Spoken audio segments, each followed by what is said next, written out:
Ya kita coba. Dan terakhir kemarin minggu lalu akhirnya kita ketemu PJ. PJ pun sangat antusias dengan adanya Dewan UKM. Ini benar ini sudah. Dan ini selaras dengan keinginan pemerintah katanya. Pasar, marketnya UKM dikolaborasi dengan grupnya Inakas. Seperti itu. Jadi kemasannya mereka yang buat.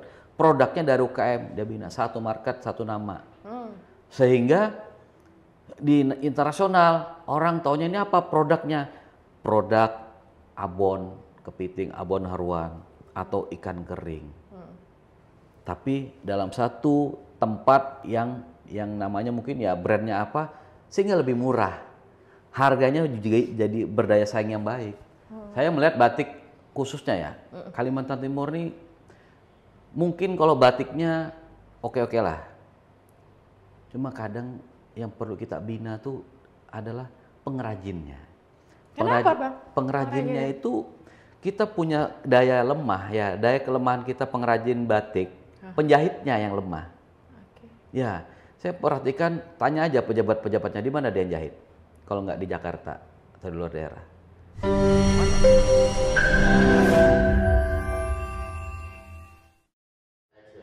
Halo, kita ketemu lagi di program Ngopi Ngobrol Inspirasi, dan kali ini di program Ngopi kita akan berbicara tentang UKM. Kalau kita bicara tentang UKM, pastinya di sini akan berbicara tentang persaingan lokal, UKM lokal yang kemudian kita ketahui bersama bahwa Kalimantan Timur ditunjuk oleh Presiden Republik Indonesia perpindahan IKN. Nah, ini artinya bagaimana para pelaku UKM untuk bisa meningkatkan sumber daya manusia dan juga turut aktif dalam meningkatkan dunia usahanya dalam menyambut Ibu Kota Negara Nusantara yang ada di Kalimantan Timur, khususnya di wilayah Penajam, Pasar Utara. Dan kali ini program Ngopi kita sudah kedatangan Bang Fahrianur dari Dewan UKM Kalimantan Timur. Halo, Abang, apa kabar? Kabar baik. Sehat ya? Sehat. Walaupun cuaca di luar ini kadang-kadang tidak menentu ya Bang ya? Siap. Kadang panas, kadang hujan gitu. Kadang kita sehat, kadang-kadang tiba-tiba kita lagi sakit gitu. Sama dengan UKM kayaknya. UKM harus sehat. Harus sehat ya? Apapun tantangannya. Apapun tantangannya. Termasuk tantangan Ibu Kota Negara Nusantara yang ada di Kalimantan Timur itu sangat tertantang sekali, sangat memacu adrenalin pastinya gitu ya Bang ya. Tapi kita kalau mau bicara sampai ke sana, mampukah UKM lokal ini bersaing secara nasional gitu? Tapi sebelum sampai ke sana kita harus bicara tentang Dewan UKM Kaltim dulu gitu. Iya. Kita pengen tahu latar belakangnya Dewan UKM ini, rasa-rasanya mungkin para pemirsa ataupun juga masyarakat di luar sana masih banyak yang belum tahu apa Dewan UKM ini. Terus kemudian sudah berapa banyakkah para pelaku usaha UKM atau juga mungkin UMKM ya untuk bisa bergabung di Dewan UKM ini. Boleh nggak sih Bang Fahrian? Dewan UKM ini sebenarnya sudah lama ya, khususnya secara nasional. Itu jauh, mungkin udah sekitar 5 tahunan sudah ada. Bahkan Dewan UKM yang sekarang yang lebih banyak dianggap sisi positifnya untuk diambil positif menjadi barometernya Dewan UKM adalah di Sumatera Utara, di Medan. Di Medan? Ya, justru lebih banyak di sana. Dia sudah menjadi percontohan lah. Gitu. Nah, apa yang bisa dicontoh dari UKM yang ada di Medan? Sinergi. Artinya Dewan UKM ini sebenarnya adalah sebuah jembatan antara UKM dengan pemerintah atau pengambil kebijakan. Jadi di mana ada permasalahan terkait UKM yang mereka namanya UKM kadang-kadang memang sedikit dimarginalkan ya, beda dengan pengusaha besar karena kedekatannya dengan mungkin pejabatnya apa segala, jadi agak dengan stakeholder yang ada di atas. Stakeholder ada, itu sih yang dianggap sebagai momok sebenarnya kan. Tapi dengan adanya Dewan UKM itulah menjembatani, mengkomunikasikan apa keinginan UKM, bagaimana juga regulator itu seperti apa pengennya, ya kan? Pengennya pemerintah juga bahwa UKM itu bisa ditata dengan baik, bisa bersinergi, bisa mampu secara kualitasnya juga bisa ditingkatkan. UKM juga jarang mau diatur dengan baik kan, kadang-kadang di situ. Nah, karena PR lagi tuh kayaknya. Iya PR. Nah itu akhirnya disitulah adanya jembatannya Dewan UKM, memfasilitasi, memberikan advokasi, memberikan ya semacam pendidikan bagi juga edukasi. Di situ akhirnya terpanggil untuk di Kaltim. Memang ketua umum kita kan Bang Andi Fathul Khair. Dia mendapatkan mandat di bulan Januari kemarin. Tahun 2024. Tahun ini? 2024. Oke. Berarti memang benar-benar baru ya? Baru. Jadi pada saat dia mandat tunggal bahwa Bang Andi kumpul-kumpul lah dengan kami ini yang kebetulan memang kita juga para pelaku dan di UKM ini udah memang dari awal juga kita udah memang UKM dari nol. Ya, dari yang belum apa-apa. Dari yang belum sudah jadi apa-apa, apa? alhamdulillah kita sempat juga kalau di sejak tahun 2000-an dulu, 2004, 2008 itu kan ada pemerintah melakukan namanya challenge untuk mencari pemuda wirausaha. Jadi kebetulan 2008 kalau nggak salah kita dinobatkan menjadi pemuda wirausaha Kota Samarinda. Oke. Jadi alhamdulillah itu 2008. 2008. Nah, sejak itu kita memang giat, sejak kuliah juga giat dengan usaha-usaha seperti ini. Akhirnya berkumpul kemarin di bulan Maret kalau nggak salah setelah puasa. Diajak teman-teman, ayo kita bangunin organisasi seperti bagus, saya lihat bagus. Oke, ya tak kumpulkan kawan-kawan. Alhamdulillah disambut baik. Audiens pertama kita dengan Ibu Kadis Perindak, karena memang yang membawahi UKM kan adalah Dinas Perindustrian Perdagangan dan Koperasi. Disambut baik, bagus. Nah ini memang tempatnya, di sini kami punya partner, bilang Ibu Kadis. Ya kita coba. Dan terakhir kemarin minggu lalu akhirnya kita ketemu PJ. PJ pun sangat antusias dengan adanya Dewan UKM ini, benar ini sudah. Dan ini selaras dengan keinginan pemerintah katanya. Gitu. Iya, beliau memang kayaknya sangat tertarik dengan hal begitu ya. Betul. Dan bagaimana PJ kemarin menjelaskan sebenarnya Kalimantan Timur itu potensinya luar biasa. Betul. Jadi bukan hanya sumber daya alamnya, dia menceritakan bagaimana harusnya mungkin kayak Amplang yang ramai kan Kaltim Amplang. Bagaimana Amplang bisa naik haji? Masa kita bawaannya kita jemaah haji ini kan sekitar 6 ribuan katanya. 6.000 jemaah haji itu cuma Kaltim, belum nanti Kaltara, belum Sulawesi, belum di beberapa daerah yang lainnya. ikut di sini. Masa nggak ada yang bisa dibawanya ke Mekah, ke Arab Saudi? Nah, harusnya itu memperkenalkan dan mempromosi. Iya, harusnya itu bisa jembatan. Nah, akhirnya kemarin PJ cerita bilang, udah saya coba 2.500, tolong disiapin. Apa kemarin kalau nggak salah entah berupa amplang apa dibawa sebagai camilan. Di Sumatera Barat rendang udah naik haji. Jadi rendang itu berapa jumlah jemaah haji udah bawa rendang. Kan akhirnya go internasional rendang. Nah, kita mencoba Kaltim ini harusnya ada. Betul. Mungkin mandai, buat aja mandai kriuk. Jadi mandai kriuk kan daripada kita jemaah haji sekarang bawaannya macam-macam. Ada yang bawa kompor kadang-kadang, padahal kan kita bisa kemas baik. Betul. Nah, UKM itu bisa mendapatkan itu. Betul. Artinya di sini juga harus ada peningkatan mutu dari sumber daya manusianya juga, begitu ya, Bang? Standarisasinya harus cocok. Inovasi-inovasi yang dilakukan itu juga perlu gitu ya, supaya hal-hal yang diinginkan ini bisa berjalan. Bisa berjalan. Dan ini kan juga merupakan satu keuntungan untuk Kalimantan Timur pastinya. Betul. Kan, kalau misalkan bisa sampai go internasional ke sana. UKM ini kan dilema. Dilemanya apa? Coba bayangkan, pemerintah itu kalau bicara ekonomi makro, ya kan? Apa yang dia bilang? Yang bisa bertahan terkait kondisi ekonomi hanya UKM.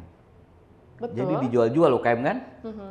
Padahal begitu pada saat kita melihat UKM lagi terpuruk apa segala, jarang sekali dia. UKM juga kadang-kadang masih bisa bertahan hidup. UKM juga kadang-kadang dijadikan alat.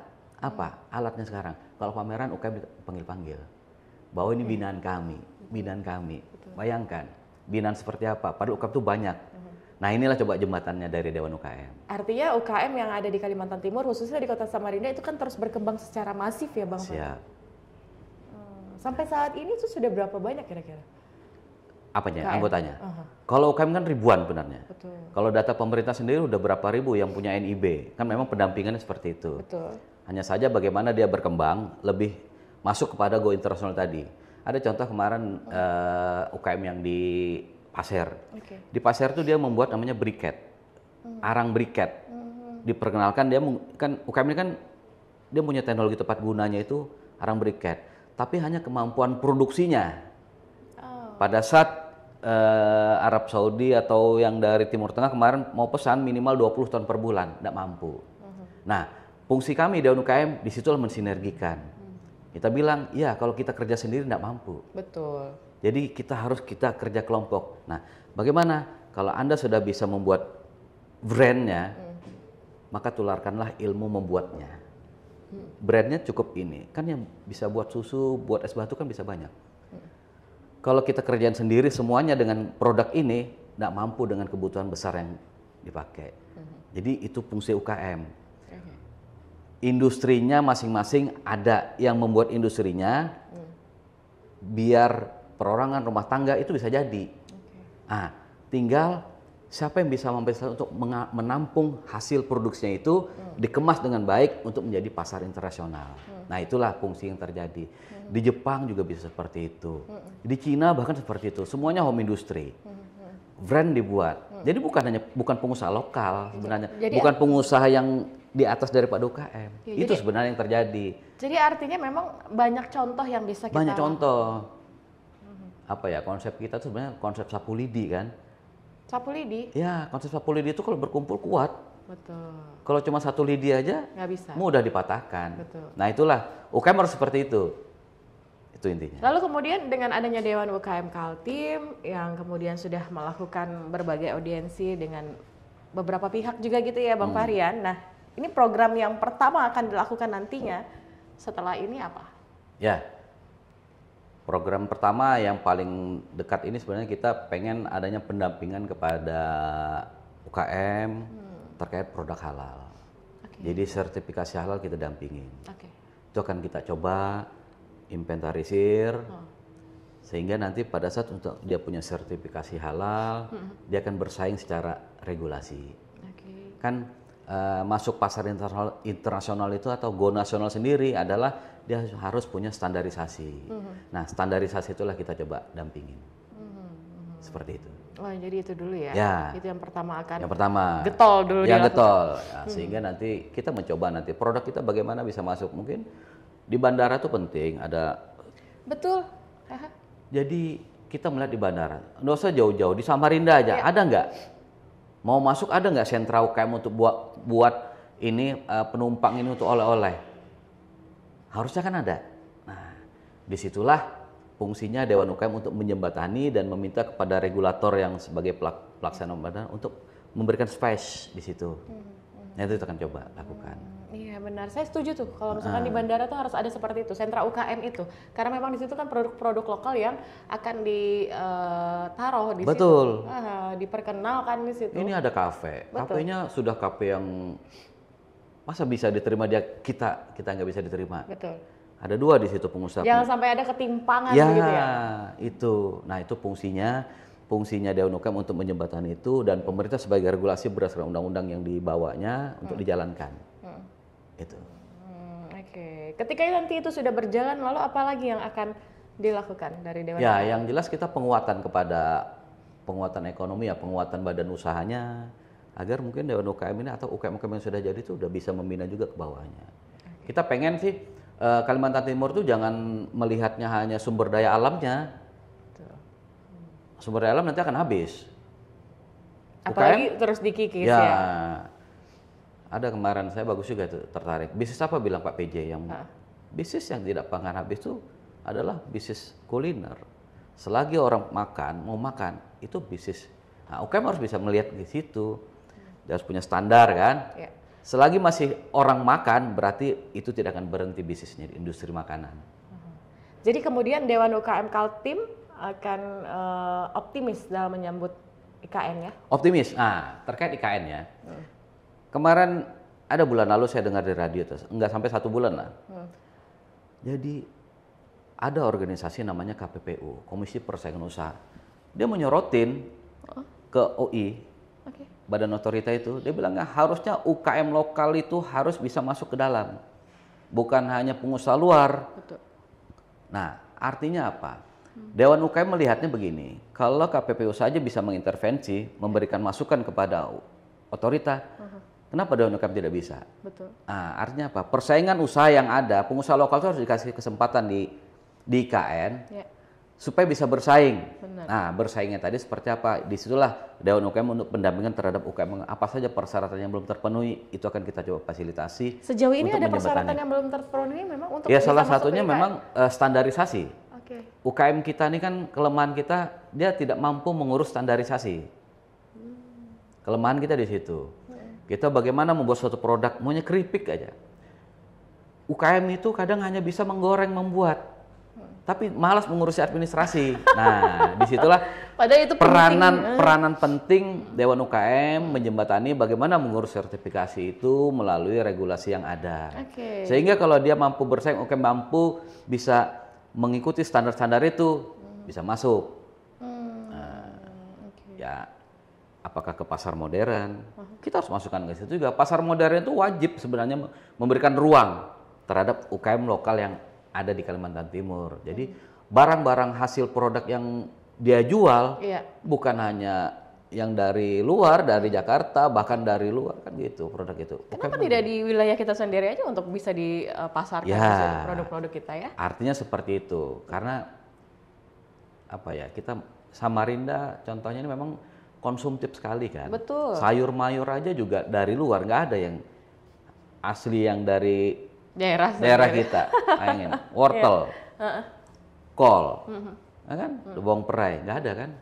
Dan itu dipakai secara nasional. Mungkin bukan hanya Samarinda, mungkin daerah lain juga seperti itu. Tapi kalau mampu UKM bisa mensinergikan bagaimana bisa bercocok tanam dengan cara yang bagus, yang baru, dengan teknologi yang baru, mungkin bisa jadi. Teknologi tepat guna itu tadi Ya. ya Bang ya. Oke, kita harus jeda dulu Bang Fahrian karena memang kalau kita bicara tentang persaingan IKN itu nanti ini akan sangat menarik pastinya gitu. Siap. Bagaimana para pelaku UKM ini sendiri siap untuk bisa melakukan standarisasi agar bisa nanti masuk ke wilayah Nusantara gitu, Serambi Nusantara yang ada di Penajam Pasir Utara. Kita kan seneng banget ya, bangga Betul. banget kalau ada produk-produk kita bisa ada di sana gitu. Artinya kita bisa mempromosikan secara masif gitu. Betul. Kan ya, produk lokal. Oke, kita harus jeda dulu dan boleh dinikmati nih hidangan kopi persembahan dari SKF, Bang. Oke, terima kasih. Tetaplah bersama kami.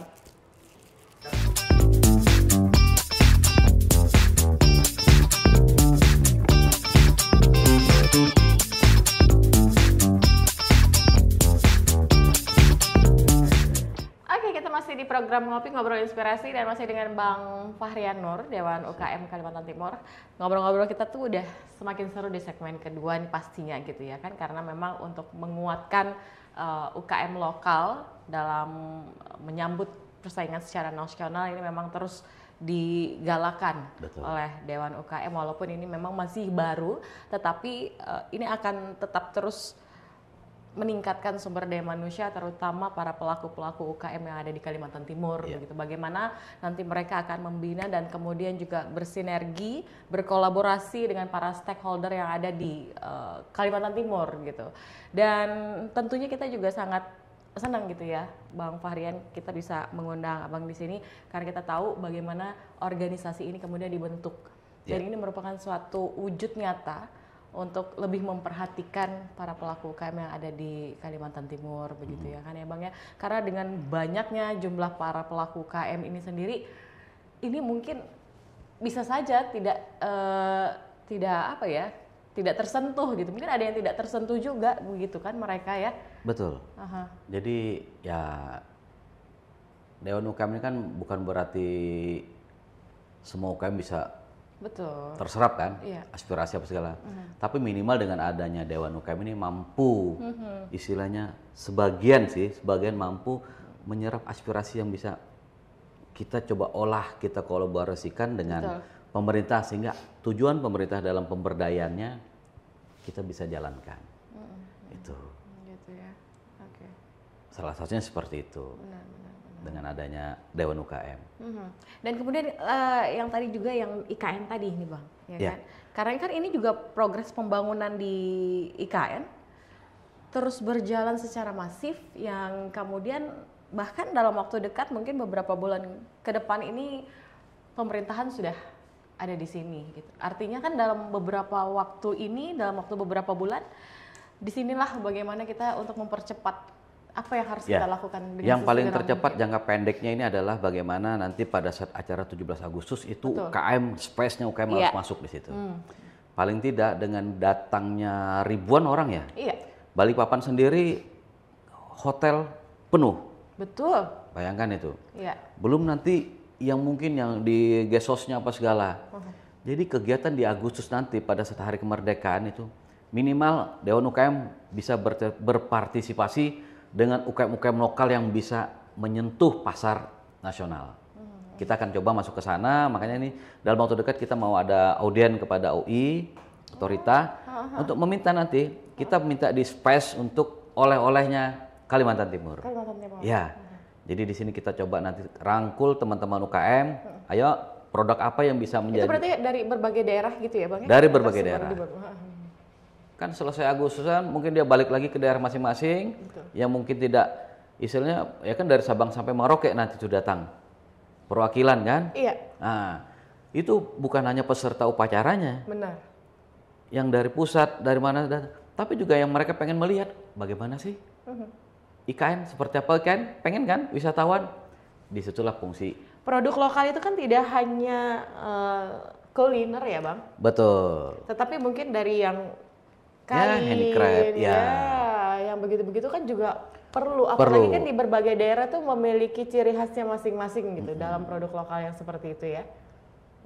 Ya pada intinya kebanyakan memang di kuliner ya. Oh. Paling mudah di Jadi kuliner. lebih di situ. Lebih ke kuliner, tapi untuk produk mungkin yang non kuliner paling tidak ya handicraft tadi mungkin ada tasnya anjat apa segala, kan unik-unik sebenarnya. Kan yang kerajinan-kerajinan Kutai, Dayak, bahkan Banjar juga kan yang 3 suku itu mungkin bisa ditampilkan di sana untuk oleh-oleh buat mereka bawa pulang. Paling kan kalau kita kemarin ya bagaimana berwisata, kalau saya kemarin ada 2 mingguan ada ke Jawa ya, berwisata ke wisata religi. Oke. Salah satunya ke Madura. Oke. Aku lihat produknya apa? Kan masa arit semua kan lucu kan kadang-kadang kan. Tapi itulah keunikannya, keunikan UKM untuk bagaimana menjadi simbol produk bahwa daerah ini seperti ini simbol produknya. Nah, belum lagi ya kalau kita ke Malang kan oleh-olehnya keripik tempe, ada keripik Apel, nangka, keripik apel kan lucu. Kaltim apa? Ya paling tidak kita bisa melihat yang baru-baru muncul ya tadi kalau amplang kan sudah. Amplangnya yang kadang mungkin perlu dimodernisasi. Oh gitu. Harusnya kan gitu. Oke. Amplang itu kan kita hanya semacam stick biasa ya, bentuknya seperti itu kan. Iya. Bagaimana? Rata-rata tuh seperti itu ya, Ya. Bang. Ada yang kuku macan. Betul. kemudian ada yang Mungkin harus dikemas, dirapikan kembali. Makanya dengan adanya teknologi yang baru, mungkin pengemasannya, mengenalkan amplang itu sebenarnya perlu juga mengenalkan kembali kepada anak-anak kita, pelajar kita, ya kan? Apa? Itu kan nilai gizinya lumayan. Karena ikan. Ya. Nah, kita cobalah nanti di situ.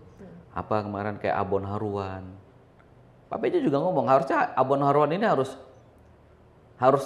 menjadi oleh-olehnya wisatawan yang dari luar, bawa itu. Abon kepiting. Kan kita unik sebenarnya di Kalimantan Timur ini. bahwasanya bahan makanan apapun tuh bisa dibuat seperti Bisa itu. dibuat. Malah kemarin saya berpikir di kolaborasi. Kalau di Sumatera Barat namanya rendang daging. Kenapa kita tidak buat sini rendang haruan? Kan kolaborasi. Oh, oke. Ikan haruan kan Iya. dibuat rendang. Kan boleh-boleh saja. Nilai Itu yang gizinya. berupa makanan. Berupa ya. makanan. Itu mungkin batiknya mungkin perlu juga nanti. Banyak sebenarnya yang menjadi peluang UKM masuk ke IKN. Tapi untuk strategi yang seperti itu gimana dong Bang dilakukannya? Ya strateginya tadi dengan cara mengemas dengan baik, dengan apik, sehingga dengan kemasan yang bisa apik, bisa bagus, juga tidak terlalu berat apa segala. kan wisatawan atau yang belanja juga nggak Oke, merasa tapi dari segi kemasan kan kita juga perlu melihat dari standarisasi harga. betul. Gitu, ya kan? Karena kadang-kadang kan orang pasti ngeliatnya di situ ya Bang ya. Nah, Aduh mahal banget sih harganya sekian. Nah, mungkin kadang-kadang itu jadi di jadi situ faktor juga tuh, dilemanya Bang. UKM adalah kemasannya kok terlalu menjadi kemasan lebih mahal daripada produknya. Betul. Isinya, isi dari kemasan itu yang lebih mahal kemasan pada ini. Nah, kita melihat UKM itu ya tadi ada hanya dia pengen menjadi UKM, tapi semuanya dia ambil. Semua dari sisi kemasannya dia juga buat sendiri, dari sisi isinya dia buat sendiri, dari sisi pemasarnya dia buat sendiri. Sehingga menjadikan nilainya terlalu tinggi untuk dijual. Karena apa? Biaya operasionalnya sudah besar. Kemasan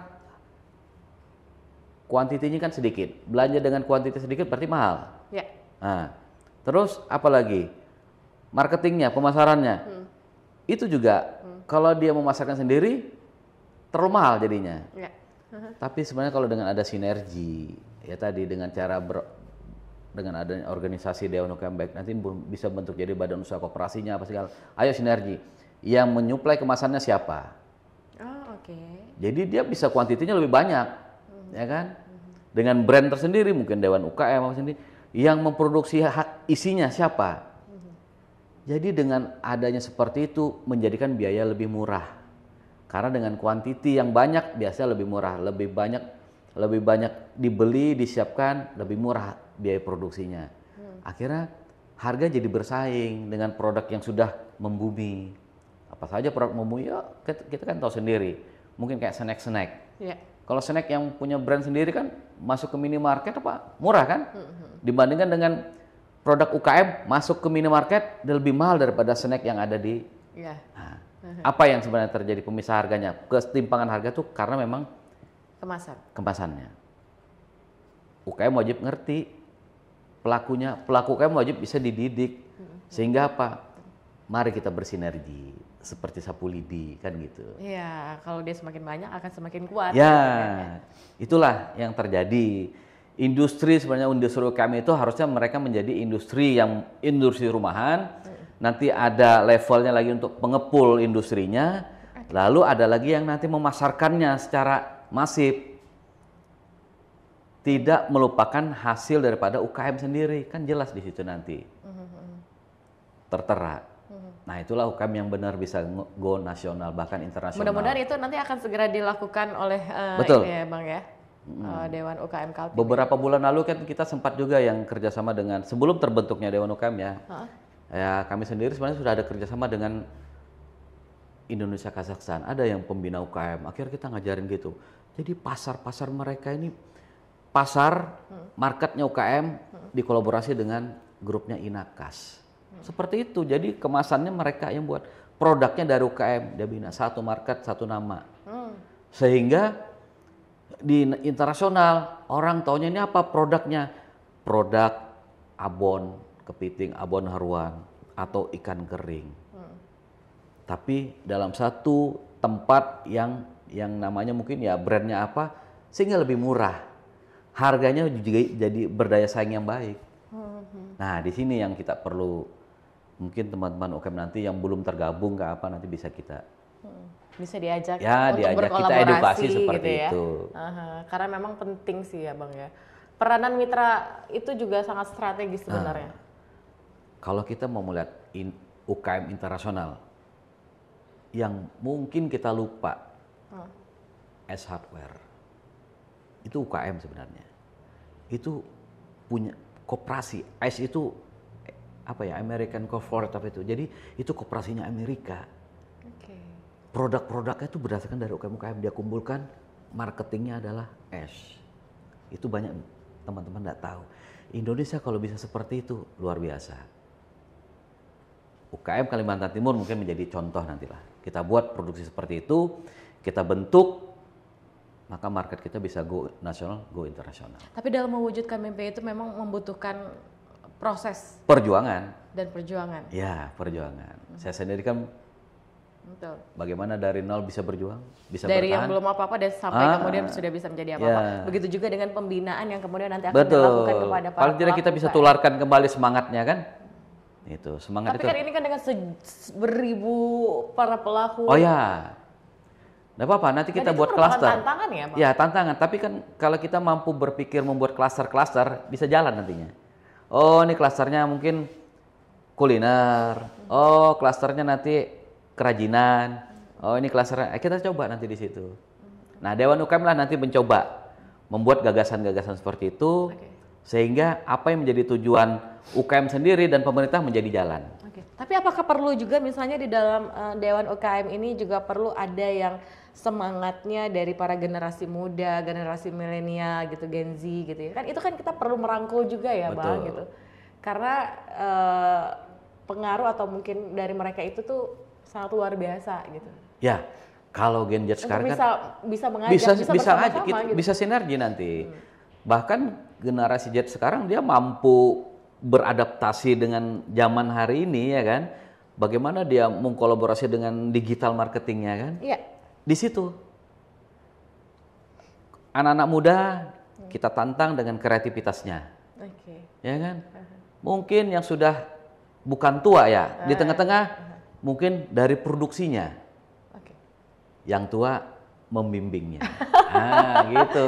Jadi ada tiga ini ya, Ya, ada tiga. ya, saya selalu berharap gitu. Yang tua adalah sebagai pembimbing, tukang senter.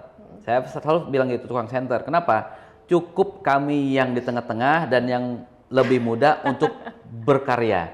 Sehingga pada saat kami melenceng, yang tukang senter tinggal ngarahin, salah itu, miring sedikit. Gitu harusnya kan. Iya. Iya benar-benar. Ini memang perlu sih seperti Perlu itu. seperti itu. Kolaborasi itu tidak hanya dilakukan dengan yang seusia saja, tetapi Ya. juga semuanya gitu kan, semua stakeholder lah ya, Iya, gitu ya. betul. Pemerintah gitu ataupun juga yang dari swasta, Semua lini lah, semua lini, lini. gitu. Karena itu akan jauh lebih baik langkahnya ketika kita ingin mewujudkan satu mimpi yang besar, Betul. yang kemudian itu juga harus ada aksi nyata dari mereka-mereka Dari ini. mereka-mereka. Gitu. Iya. Keren banget sih sebenarnya. Ini kalau misalkan sudah berjalan progres dan program ini tuh pasti akan UMKM yang UKM ataupun juga UMKM yang ada di Kalimantan Timur akan bangkit sih. Insya Allah sudah seharusnya bangkit. Betul. Ya kan? Kita melihat pemerintah khususnya di Samarinda dia udah memperbaiki tempat-tempat ya.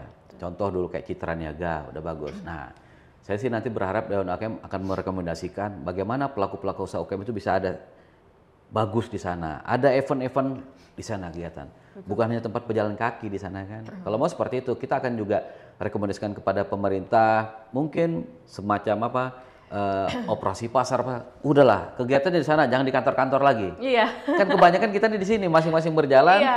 Mungkin kayak pasar murah pengennya di kantor masing-masing. Betul. Apalagi kan sekarang Samarinda ya Bang ya. Iya. Samarinda ini sekarang udah mulai banyak datang misalnya artis dari Wah, iya. luar gitu kan. Ada konser dan dalam waktu dekat juga konser sama Ada konser. Seven Mall di sini. Nah, itu gimana tuh para pelaku UKM kan harusnya Harusnya bisa mengambil tempat kan. Gitu.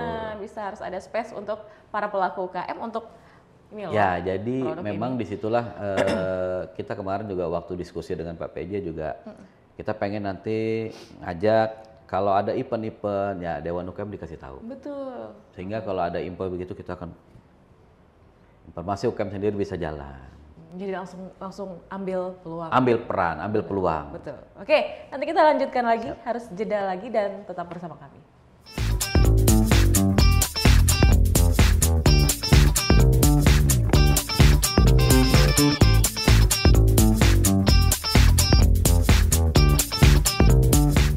Iya, nggak terasa kita sudah di segmen terakhir. Ini Bang Fahrian.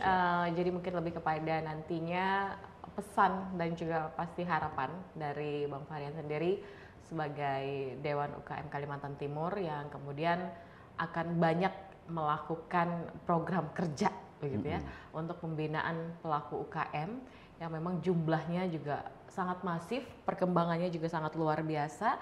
Dan para pelaku UKM sendiri untuk dunia usaha apapun itu akan siap bersaing di pangsa pasar nasional dan menyambut Ibu Kota Negara Nusantara yang ada di Kalimantan Timur pastinya produk-produk di wilayah kita sendiri, produk lokal itu memang tidak kalah, Tidak gitu, kalah. dari produk-produk luar. Dan bahkan mimpi-mimpi yang ingin kita wujudkan pun itu pasti akan bisa terjadi ketika memang usaha-usaha keras atau kerja keras yang dilakukan ini dilakukan secara bersama-sama gitu ya, Bang Fahrian ya.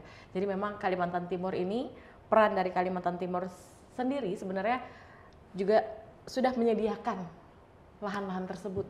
Betul. Di berbagai sektor, terutama juga UKM. Karena memang ini untuk mewujudkan Indonesia Emas nantinya 2045. 2045. Betul. Bahkan bisa dipercepat katanya ya. Iya. 2035. Dan itu nggak terasa gitu. Nggak terasa, betul. Nggak terasa itu ya kan Bang ya. Serambi Nusantara yang ada saat ini pun juga sebenarnya dari sekarang kita sudah bisa melirik gitu dari sektor UKM ini sendiri, iya kan? Karena memang akan terjadi perpindahan gitu. Pusat pemerintahan tuh ya akan terjadi di sini gitu ya kan ya Bang ya. Jadi yang jelas memang perpindahan ini migrasi ya. Sebenarnya migrasi yang betul-betul luar biasa. Iya. Yang harusnya mungkin kedatangan orang dari luar Kalimantan Timur ya. Iya. Artinya kita bicaranya seperti itu. Orang dari luar Kalimantan Timur biasanya datang cuma 100 atau 1000 orang per tahun. Ini bahkan bisa sampai 10.000, beratus ribu. Ini memang ledakan penduduk namanya ya. Betul. Ledakan penduduk yang cukup signifikan. Sehingga UKM itu bisa berdaya saing di sana. Iya. Bisa masuk membaca peluang-peluang. Betul. Peluang apa saja ya? Peluangnya banyak. Peluang kuliner, peluang istilahnya yang nyata tuh mungkin pakaian jadi. Bagaimana bisa mengemas UKM itu bisa masuk ke sana? Itu apalagi penting. batik ya? Batik. Nah, batik ya. Saya melihat batik khususnya ya. Kalimantan Timur nih mungkin kalau batiknya oke-oke lah. Cuma kadang yang perlu kita bina tuh adalah pengrajinnya. Kenapa, Bang? Pengrajinnya itu kita punya daya lemah ya, daya kelemahan kita pengrajin batik, penjahitnya yang lemah. Ya, saya perhatikan, tanya aja pejabat-pejabatnya di mana dia yang jahit. Kalau nggak di Jakarta atau di luar daerah.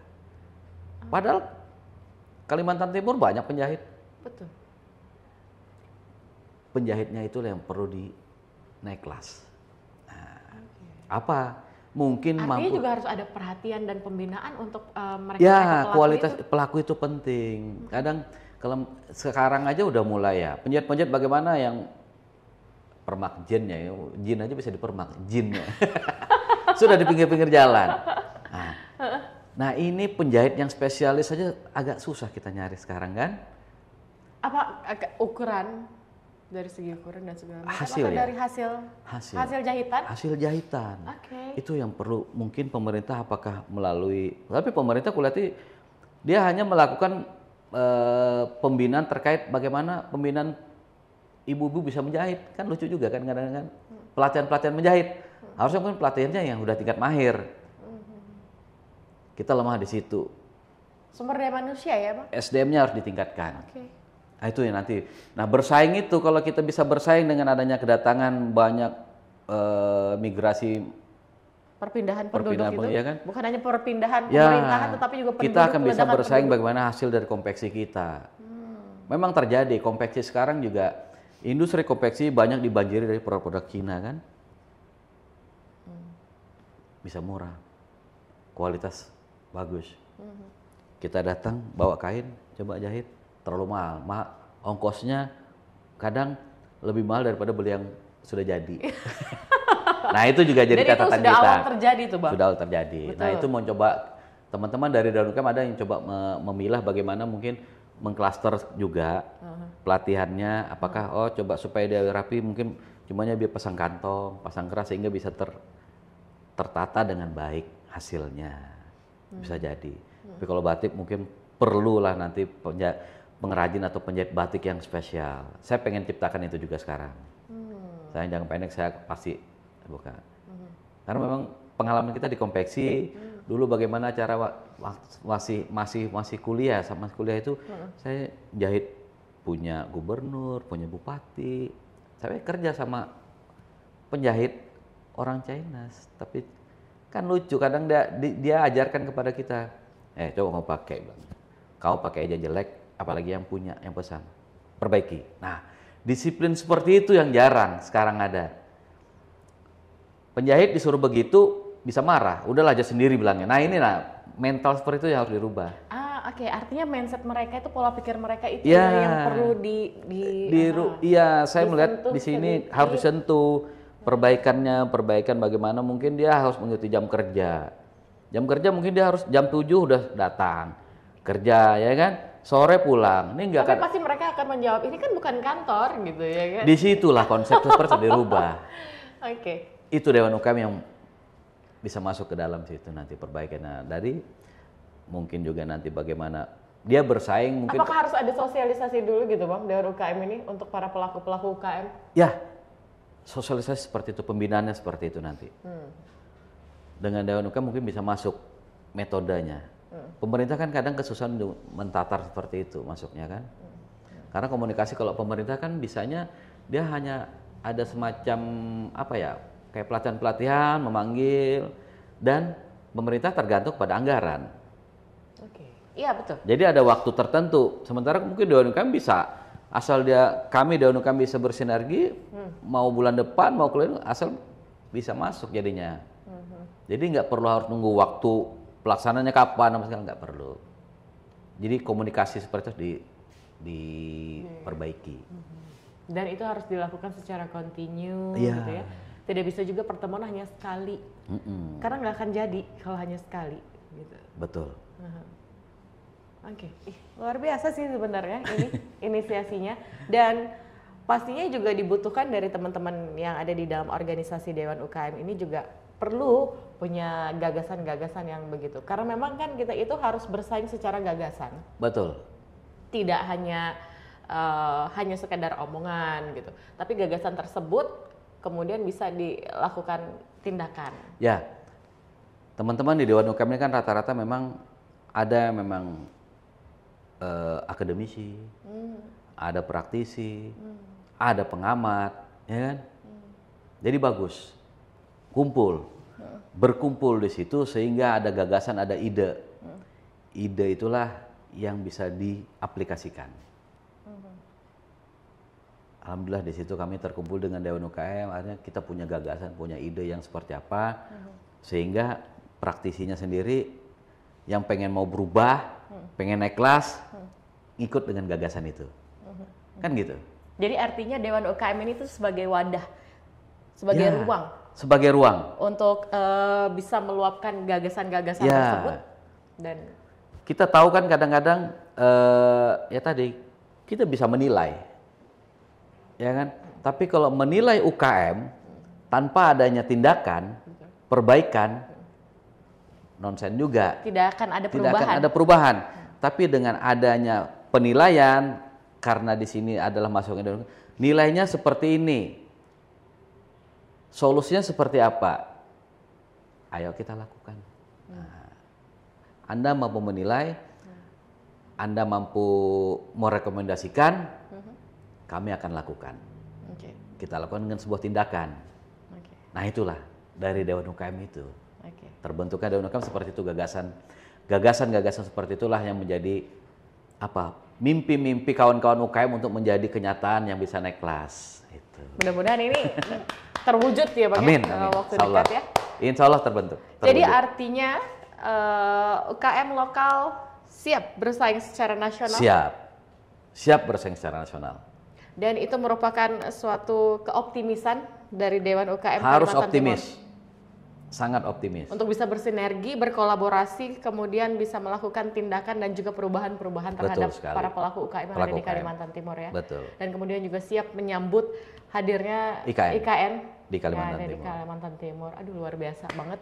Dan pastinya kita tunggu program-program dari Dewan UKM dalam melakukan pembinaan terhadap para pelaku UKM yang ada di Kalimantan Timur. Dan mungkin juga sedikit kali ya Bang Fahrian, kalau kita melihat di Samarinda sendiri yang para pelaku UKM yang kayak jual amplang yang di sepanjang jalan betul. itu, kenapa sih tidak dibuatkan satu tempat saja untuk mereka bisa bergabung?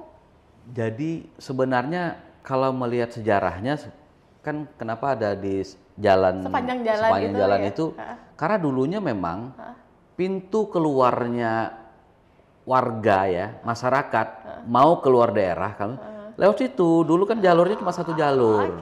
Nah, dengan adanya perubahan, mungkin disitulah yang paling lama gitu kan. Perubahan zaman sekarang, perubahan perbaikan infrastruktur, sehingga ada jalur 2 dan mereka agak susah di situ. Orang parkir agak susah. Betul. Sekarang di tempat itu di Teluk Lerong itu atau Karangasem itu tempat masuk. Dari daerah masuk ke Kaltim, masuk ke Samarinda. Bukan mau keluar. Sehingga kita menganggapnya itu salah tempatnya di situ kan. Nah, kita pengen di situ hanya sebagai ruang industrinya, bukan ruang pemasaran. Itu mau kita kolaborasikan. Jadi memang nanti paling tidak amplang, produk-produk amplang itu di arah pintu keluar Samarinda. Nah, mungkin kita langsung masuk aja ke bandara apa itu Pranoto. Kan menjadi sentra di sana. Betul. Orang masuk, oh sudah ada. Atau sebelum bandara boleh, atau sebelum terminal. Kita gagaskan seperti itu nanti. Sehingga masyarakat yang pengen mencari oleh-oleh gampang. Bahkan kalau bisa ada space di mall. Nah, kita punya gagasan. Kan di mall itu kan UKM kan merasa keberatan dengan nilai sewa. Ya kan? Kalau katanya dia pengen ada space di situ, dia bayar saja terlalu mahal. Sementara hasil produknya sendiri tidak bisa menutupi harga produksinya. Itu kan sebenarnya kalimat apa ya, agak sedikit pesimis. Saya bilang enggak. Kalau kita mampu mengemas dengan baik, gampang membayar itu. Bisa terpenuhi kewajiban pembayaran yang nilainya besar, tapi setara dengan produksi yang terjual. Nah, nanti kita coba gagas, kita dampingi bagaimana pengelola mall itu memberikan ruang, space yang mungkin separuh harga. Bagaimana para pelaku UKM ini pelaku UKM, bagaimana separuh harga nilai sewanya? Bisa. Ini pengusaha lokal mall itu kan bisa masuk dengan dana CSR-nya. CSR langsung menutupi, mensubsidi biaya daripada ongkos sewanya itu. Sehingga kewajiban pengusaha besar itu terpenuhi dengan ada program CSR. Dia punya standarisasinya, sertifikatnya ya, standarisasi sertifikat untuk bagaimana pelaku usaha besar itu memenuhi persyaratan juga. Kan mudah sebenarnya. Cuman menjembataninya, komunikasinya yang mungkin ini berpikirnya UKM tidak sampai ke sana. Yang ini lah kita sinergikan. Mungkin komunikasinya terganggu dengan signal kali ya. Ya, frekuensinya lah kadang-kadang ya, frekuensinya. Kita cobalah buat gagasan yang sudah 5G ya, bukan 4G atau 2G lagi. Itu yang kemudian menjadi kendala sebenarnya. Betul. Jadi hambatan. Jadi hambatan mereka. Padahal sebenarnya bisa diperhatikan. Apalagi mungkin industri amplang sendiri mungkin yang generasi Z mungkin sudah jarang ya. Harusnya kan ada. Nah, ya tadi kita cobalah nanti amplang dengan kreativitas barunya seperti apa. Lihat gadgetnya dengan bagaimana dia mengkomunikasikan, membuat suatu produk yang baru, stick-stick yang baru, kemas, bisa jadi market di sekolah. Anak-anak makan sticknya, stick amplang, tapi nilai gizinya seimbang, mampu membuat kecerdasan. Kan gitu. Semua itu bisa dilakukan. Bisa dilakukan kalau memang kita mau. Gitu. Betul. Tapi kalau memang tidak ada kemauan dan keinginan untuk melakukan inovasi-inovasi ya akan seperti itu aja. Iya benar. Tetap sampai di situ gitu. Oke, baik. Terima kasih Bang Fahrian. Siap. Sudah bisa hadir di sini, sudah berbagi informasi dan tentunya obrolan kita ini akan selalu menginspirasi para pelaku UKM yang ada di Kalimantan Timur untuk bisa ke depannya lebih meningkatkan sumber daya manusianya. Benar. Kemudian juga bisa meningkatkan mutu kualitas dari produk-produk yang kemudian mereka jual dan mereka pun akan mampu untuk bersaing di pasar nasional. Betul. Untuk wilayah Nusantara pastinya. Amin. Dan kita tunggu saja nanti program-program itu akan segera terwujud. Siap. Bang Fahrian. Sehat selalu, mudah-mudahan nanti kita ketemu lagi di program berikutnya ya Bang Fahrian ya. Oke, dan saya Rizky Indar harus pamit undur diri. Sampai jumpa.